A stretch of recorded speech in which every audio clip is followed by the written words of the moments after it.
Te gândim vreodată cum vede un aspirator, mai ales dacă îi stingi lumina din încăpere? Uite cam așa.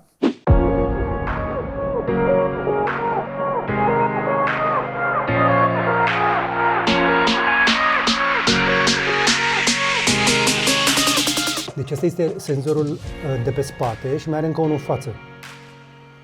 Practic el nu se uită doar cu fața la obiecte. Asta este imaginea de pe o cameră infraroșu. Și știți ce se vede mai exact? Sunt peste 21.000 de puncte laser care scanează camera în 3D. Nu e o simplă linie ca la altele, ci sunt mii de puncte în același timp. În momentul ăsta, el e cumva captiv în caroiajul de cabluri întinse la noi pe jos. Se descurcă cu ce are. Deci, practic, punctele alea, 21.000, se ridică undeva până pe la genunchi, astfel încât să vadă toate obiectele care îi apar în față.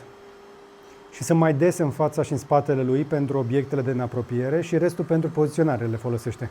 Salutare tuturor, așadar, și bine v-am regăsit. Așa arată un robot valoros ca un iPhone care nu face clătite, dar rezolvă ceva ce telefoanele astea de top nu sunt în stare în 2026. Dă-ne câteva minute să-ți arătăm de ce noul Roborock Saros 20 nu e doar încă un aspirator robot cu cifre mari pe cutie. E primul care mă face să cred că știe mai bine ca tine în ce cameră se află, mai ales pe întuneric, într-o seară de weekend. Preț 7.400 de lei. Deci dacă te interesează, link în descriere. Asta este partea sponsorizată a clipului, restul sunt părerile noastre. Așadar, hai să vorbim despre robot pe bune. Și să începem în primul rând cu partea de design și niște impresii care s-ar putea să ți se pară puțin banal. Primul lucru care îți sare în ochi, da, e subțire. 7,98 cm. Este cel mai subțire Roborock de până acum. Da, intră sub canapea, intră sub pat, intră sub comoda unde niciun alt robot nu a îndrăznit să se bage până acum. Dacă mai auzit spunând asta recent, e pentru că așa arată nivelul Pro Max din 2026 pe aspiratoare. Și cred că acum sunt toate lansările importante. Iar pentru cei care mi-au mai spus că nu mi-am găsit eu tâmplarii potriviți pentru mobila din bucătărie, să ridice mâna cine are un tâmplar bun. Eu chiar caut pentru un prieten. Chiar și pentru mine. Să revenim la robot totuși. Finisajul ăsta e de brushed metal și deja îl știm. Arată premium, se simte premium, dar nu e un plastic ieftin și nu e așa lucios ca să se umple cu amprente sau cu praf. Problema e că nu iese cu nimic în evidență. Iar acum cei mai ieftini roboți de la Roborock arată în poze cam la fel, pentru că nu au chestia asta SF de aici din față. În plus, docul e mai masiv și asta îl dă de gol că face mai mult decât să dea cu aspiratorul și cu mopul. Dar na, ăsta este trendul în 2026 pentru că ăsta chiar face tot. Spală, usucă, golește, reumple. Practic e o stație de service completă. Starting to wash the mop.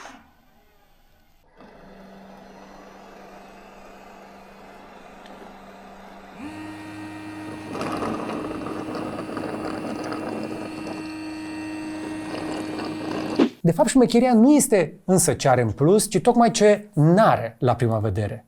Turela LDS de sus. Spre exemplu, alții au acel laser rotativ clasic. Ăsta are în schimb sistemul StarSight 2.0 cu 3D Time of Flight. Ce înseamnă asta? Înseamnă că nu mai are nimic care să iasă aici sus și asta îl face să pară ieftin, pare că îi lipsește ceva. Problema e că fix aici este șmecheria, că nu are nevoie de chestia aia pentru că a înlocuit-o cu ceva mai bun, ca să poată să încapă peste tot. Și de asta în prima zi când l-am lăsat liber prin casă, s-a băgat, vă spuneam, pe sub mobilă, pe unde roboții de anul trecut nu încăpeau. Fizic, nu încăpea niciunul pentru că aveau turela aia.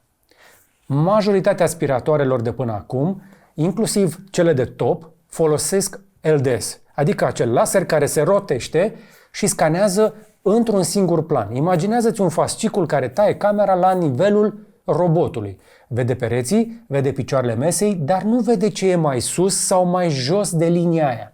E 2D. Și aici apare problema cu obiectele alea mici și cu altele despre care o să-ți povestesc.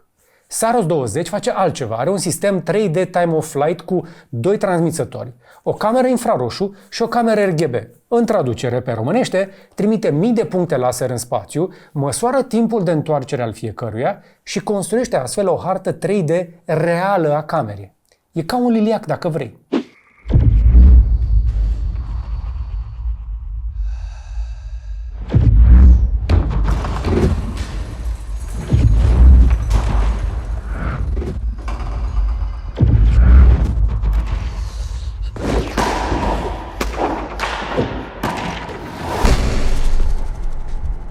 E un pic scary, nu? E un pic creepy. Dar dacă vrei să-și facă treaba bine, fără să dea cu capul de pereți, de asta are nevoie un robot în 2026.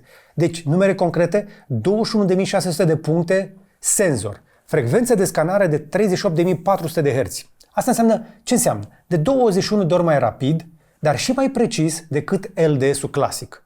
Și ce face cu toată informația asta? Păi, o să recunoască mult mai bine peste 300 de tipuri de obstacole. Papuci, cabluri, șosete, jucării, câini, pisici, nu știu, bol de apă, cabluri de la GB, încărcătoare. Am testat cu ce avem și noi prin casă. Chiar am pus intenționat un cablu USB pe podea, o șosetă și un pantof, spre exemplu. Le-au ocolit pe toate. Apoi i-am aruncat un prosop în față când se mișca. S-a oprit, l-a analizat și l-a ocolit. Ce m-a impresionat cel mai mult? Obiecte mici. Ăsta poate să vadă obiecte de 2 pe 2 cm. Înălțime și lățime, da? O piesă de Lego, nu știu, un căpăcel, le vede și le ocolește, nu o să le tragă în perie. Asta nu era posibil acum un an. Și mai un senzor pe care nu-l vezi, dar o să-l simți cumva. Acest VertiBeam. E o lumină structurată verticală pe partea laterală care îi permite robotului să curețe pe lângă pereți și cabluri fără să le atingă. Modelele anterioare aveau un laser punctiform. Asta are o linie verticală completă. Am încercat să traduc partea tehnică cât am putut de bine. Care e rezultatul însă? Poate să curețe pe lângă cabluri întinse pe podea, pe lângă mobilier cu forme neregulate, fără să se mai ciocnească cu ele. Ăsta este feature-ul care contează cel mai mult dacă locuiești, să zicem, într-un apartament românesc, nu? Și știm cu toții încă o dată cum arată apartamentele din România. Avem tot felul de praguri între camere, praguri la baie, praguri la balcon, prelungitoare întinse peste tot, până când vine Saros încoace. De aici avem undeva la vreo 5 cm jumate pe latura asta. Aici avem 2 jumate și cu încă 2 jumate avem 4 și jumătate, aproape 5 pe partea cealaltă. Îl testăm pe bune, da? Nu are cum să treacă dincoace fără să treacă părleazul. Și aici să vedem picioarele extensibile.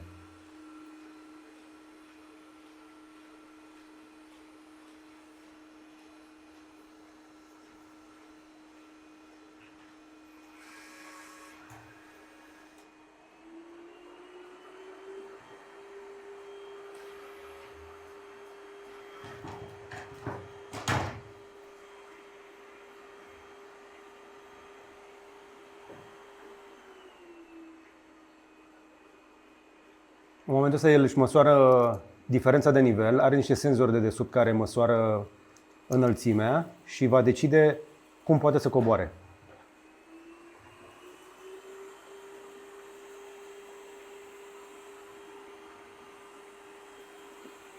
Crezi că își face curaj sau ce face acolo? Returning to the dock. Ok, deci 5 cm jumate, nu. Altă strategie. Eu cred că producătorii sunt întrupiți de capcană. Cu cât încearcă să facă roboții ăștia mai scunzi, cu atât să bași piciorul și le devine din ce în ce mai complicat. Dar promisiunea e promisiune, așa că o să testăm testul numărul 2 cu 2 plus 2 cm, 2,2 cu 2,2, suntem aproape la 4,5, iar producătorul spune că aceste trepte ar să vină una după cealaltă. Încă o dată, nu cred că se întâmplă în cel mai multe case să aveți praguri atât de înalte, dar de dragul tehnologiei și științei, o să testăm cu niște praguri foarte, foarte dure.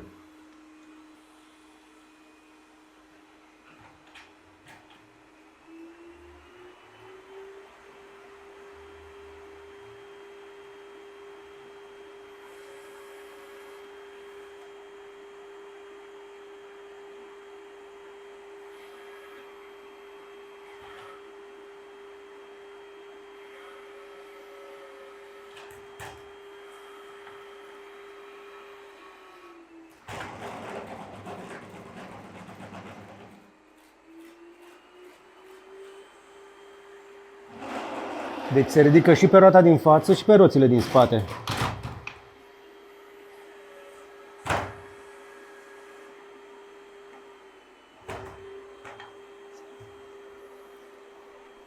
Testul a reușit. De aceea e important să urmărești foarte mult promisiunile producătorului. Nu va trece de toate pragurile în orice fel de condiții. Trebuie să îl duci la limitele în care apar în manual, pentru că producătorii au făcut picioarele acestea ca să se înalțe, dar ele nu pot să treacă chiar peste orice fel de obstacol.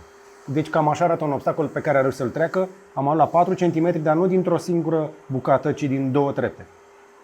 Aproape 4 jumate. Acum să vedem că se întoarce la docking station. Back to dock. Return to charging. Ia să-l vedem. Returning to dock.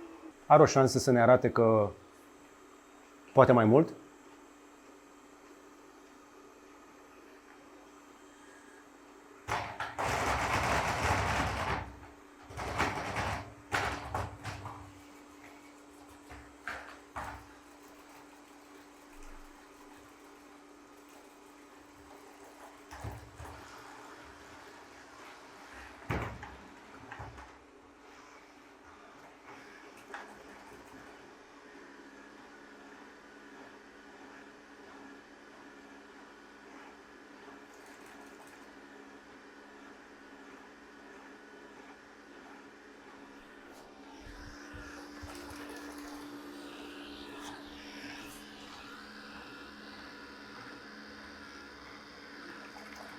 Asta e limita, vezi? Roata aia nu poate să atingă dacă pragul e mai mare de 2,5 cm. Aici apare limita. Deci pragurile nu au voie, primul prag nu are voie să depășească 2,5. La 3 cm deja roata din față nu mai are aderența aia de acolo.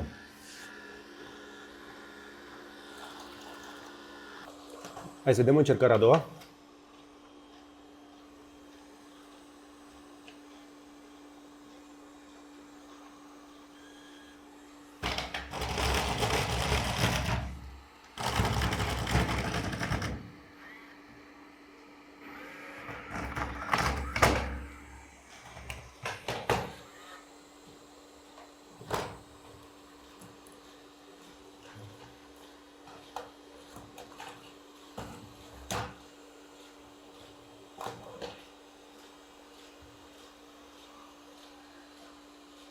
Ai văzut cum și-a așezat șasiul?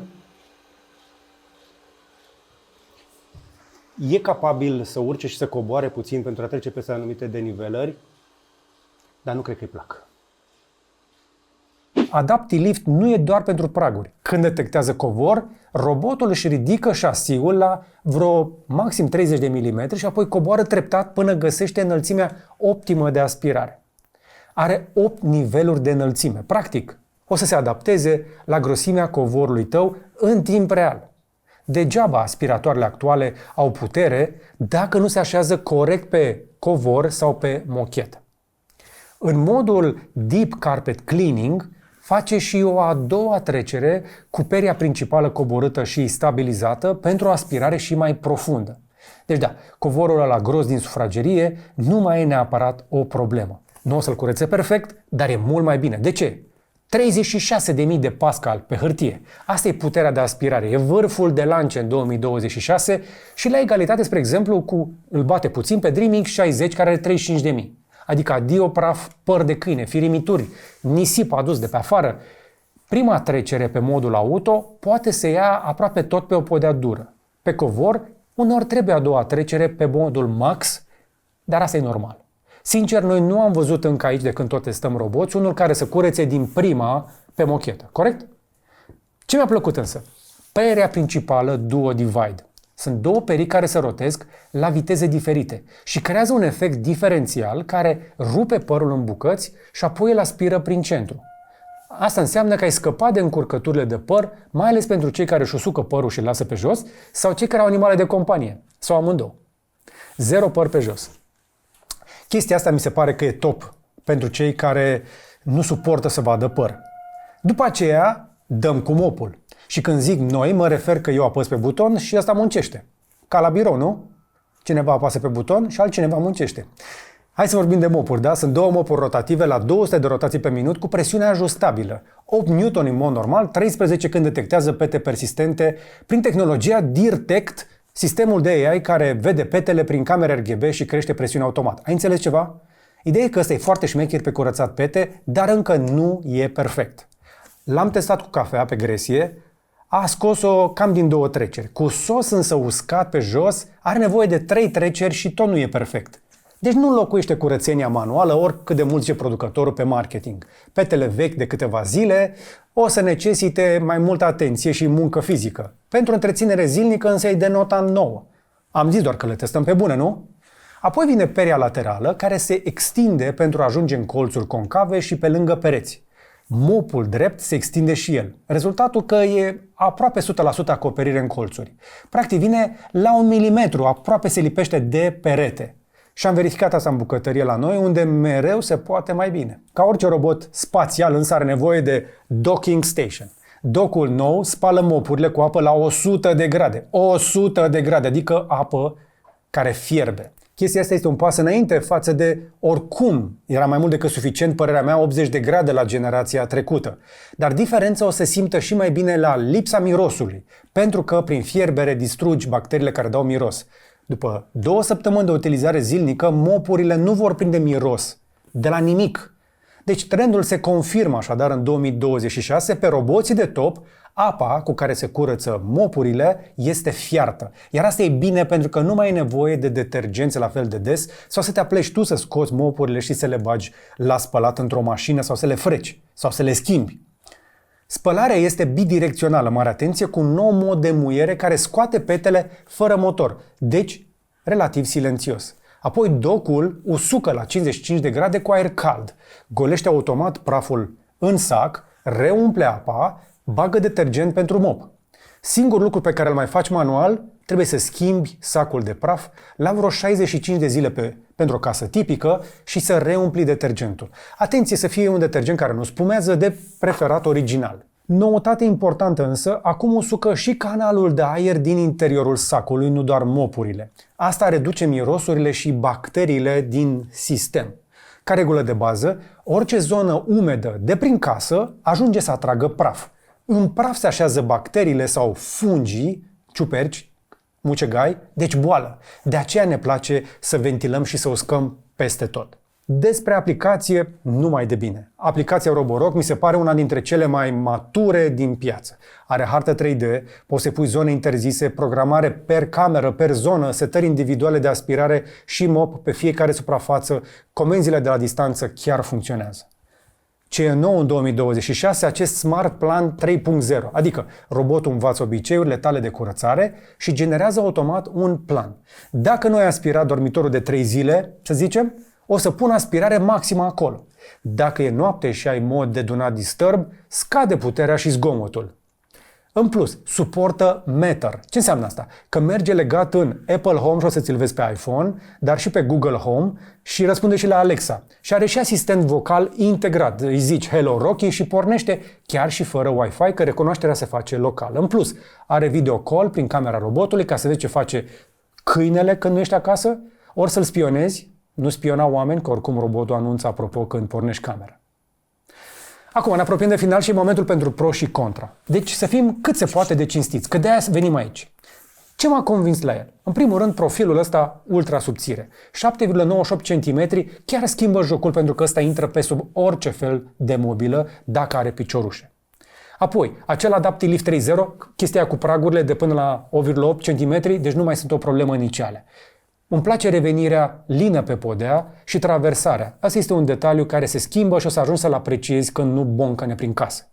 StarSight 2.0, navigarea 3D e vizibil superioară față de radarele alea rotative, harta e mai precisă din prima, obstacolele sunt evitate mai bine, nu se mai agață de chestii.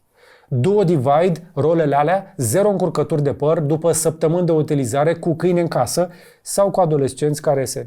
Ai înțeles ideea. Docul cu 100 de grade însă la apă mi se pare iarăși bun, e o igienă reală pentru că mopurile nu mai miros. Dar hai să vă zic ce nu m-a convins. Că, încă o dată, trebuie să fim sinceri până la capăt. Da, prețul, 7.399 e mult. E un flagship, dar trebuie să știi că primești ce plătești. Dacă ai buget mai restrâns, spre exemplu, Saros 10R rămâne un robot excelent dacă vrei să rămâi în ecosistemul Roborock. Oricum nu există roboți slabi la Roborock, ci doar diferiți de la basic, cei mai ieftini, până la premium. Al doilea argument. Aici văd evoluție, dar nu văd o revoluție încă. Să fim sinceri, Saros 20 e un upgrade solid față de Saros 10R, dar nu e încă un salt generațional. Deci dacă ai 10R și ești mulțumit, chiar nu trebuie să fugi să-l schimbi. Ăștia trebuie să funcționeze câțiva ani să scoți banii pe ei, nu? Vestea bună e că eu cred că 10R o să se ieftinească de acum pentru cei care încă nu și l-au permis. Argumentul 3. Mopul de pe el încă nu locuiește curățenia manuală. Pe pete prea vechi, tot trebuie să iei tu mopul în mână, o lavetă sau să freci. E bun pentru întreținere zilnică, nu pentru curățare profundă, mai ales pe gresie. Acolo funcționează încă o dată doar frecatul și aburul. Și tare mie că fix Roborock s-ar putea să fie primii care să vină la un moment dat cu curățare cu abur. Sunt tare curios de așa ceva pentru că eu am testat curățarea cu abur în foarte multe situații și este mult mai eficientă decât frecatul și detergenții. Argumentul numărul 4. Peria laterală nu mai e liftabilă. Pe Saros 10R se ridica, pe Saros 20 nu mai are acea funcție și zgomotul. Pe Max Plus, în modul maxim de aspirare, că e cel mai puternic din piață, face un pic de zgomot, se duce la 70 de decibeli. Dar încă o dată, e cel mai puternic, deci pe undeva e de înțeles. Pe modul standard însă mi se pare acceptabil, stă sub 60 de decibeli. Dar părerea mea e că oricum e mai bine să-l pui la treabă când nu ești tu acasă.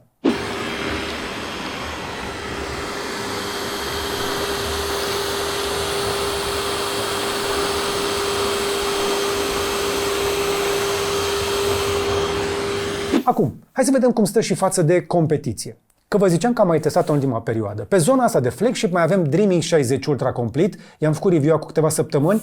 Ăla are un pic mai puțin, vreo 35.000 de pascal, trece și el peste niște praguri, Astrovision, la aspirare sunt aproape la egalitate.